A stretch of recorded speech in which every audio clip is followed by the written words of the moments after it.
How's it going? Landon at Wood Cycle Country. I'm one of the techs in the service department. Today we're going to go over a couple things that will really help your life when going on a ride in the middle of a field. We just want to make sure that you're informational and know kind of what's going on so that we don't run into random issues that leave you stranded.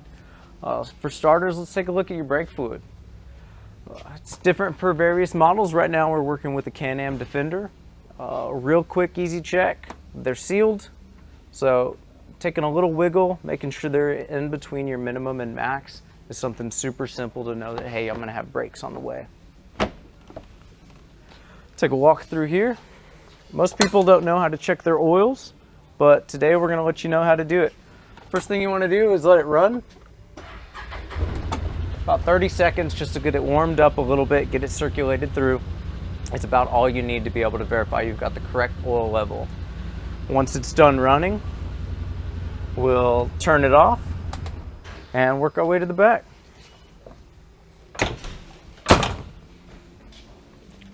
Most beds come up pretty easy with the latch. In this case, our oil is going to be on the other side. And what we're going to do is we're going to go ahead and screw it off.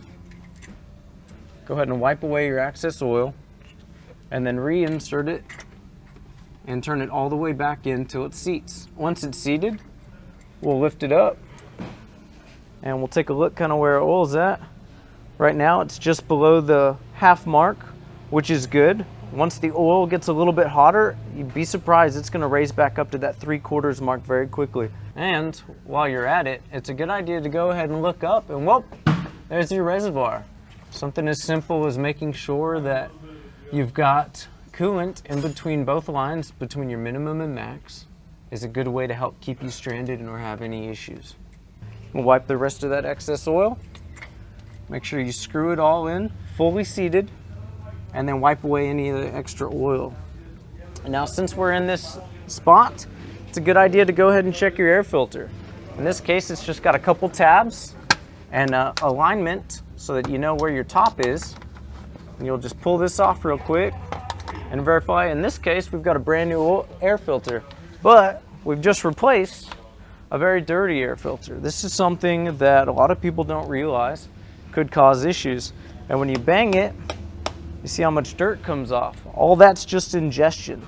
And once they get too overfilled, it can ruin performance and dampen life expectancy of your motor. And now in these cases, these do have alignments. So you need to make sure this goes to the top side of the filter. It's got a couple tabs as well that'll fit in perfectly.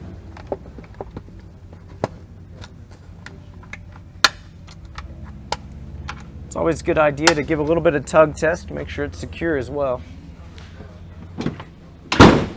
And we can move right around. We're going to check our battery terminals. In this case, we've got a couple Zeus fasteners. Do a couple turns, put them in a place where you're not going to lose them, and then pull this little cover off. Something you want to look for is corrosion or buildup. If you see some fuzzy white, green stuff, it's probably a good idea to go ahead and scrub them and put some dielectric or anti-corrosive inhibitor on it. But we'll just do a quick wiggle test. Make sure you don't have any movement in your positive and negative cables as well as your accessory cables coming in. Any movement could cause additional draw on your battery, as well leave you stranded because of a loose connection.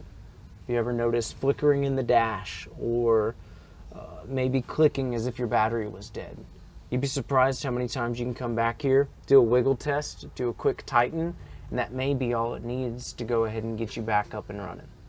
Right now these are tight, none of them are going anywhere, so I don't have to worry about my battery terminals being loose and causing an excess draw for any reason.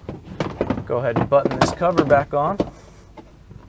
Little Zeus clips, basically just 90 degree turns.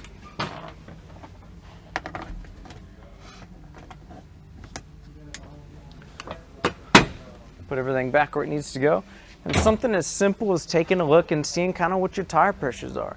You don't necessarily have to hook them up and check your pressures every single time, but it is a good idea to take a look and see, hey, you know, this one looks pretty flat on the bottom. Maybe it's a good idea to go ahead and throw a little bit of air pressure.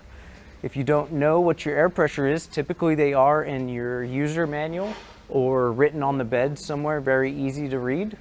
If you're going to be loading it down with a lot of weight, a lot of times I recommend going a little bit higher with your pressures. Now, while you're here and doing just a quick walk around, take a look at some of your pivot points. Most A-arms have greasable Zert fittings, and taking a look and making sure that, hey, there's a little bit of grease on all of them is a good way to help maximize the life expectancy and give you a very cush ride to give you the best performance possible. While we're here, you can also take a look at your winch cable. Hey, does my winch look bound up? Does it move exactly the way I need to? It's got terminals on it, just like your battery. And you can come down here, give them a little wiggle test, check for any fuzzy white corrosion that could cause any issues. And that's pretty much as simple as it is to it. If you're worried and going out in the middle of the night, going to your deer blind first thing in the morning, it's even a good idea to cycle your key on. Check your lights real quick. Something as simple as that can give you the best and most enjoyable ride and give you the longest lasting experience with your Defender, Razor, Ranger, whatever else you could have. We see a lot of simple things that could help prevent you from coming into the dealership or getting stranded in the middle of nowhere. And last thing we want is for that to happen. We just want you to have the best experience possible, and look forward to seeing you out there.